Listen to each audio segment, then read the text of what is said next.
Tell me, sir, doctor. Black ginger advantages. Advantages. Okay. So it will be useful in many ways. మనకి చాలా రకాలుగా పనిచేస్తుంది అది.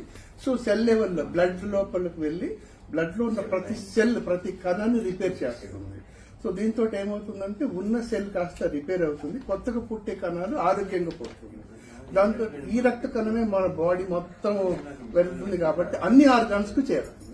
Brain to toes మన గోరు నుంచి ప్రతి ఒక్కరికి వెళ్ళిపోతుంది కాబట్టి అన్ని ప్రాబ్లమ్స్ స్లోగా అవుతుంది. డిపెండింగ్ ఆన్ ద ప్రాబ్లమ్ ని బట్టి ఎంత డోస్ తీసుకోవాలి అంత సరిపోతుంది. ఎంత కాలం డ్యూరేషన్ ఎంత వాడాలి, 6 months 4 months ఎంత డ్యూరేషన్, ఎంత క్యాప్సూల్స్, ఆర్దేంటి కడుపు ఎక్కువ అవుతుంది తప్ప అంతకంటే వేరే ప్రాబ్లం ఏమి ఉండదు. బట్ అది చాలా యూస్ఫుల్ ఉంటుంది, useful in many ways. For side effects, let us search for the effects.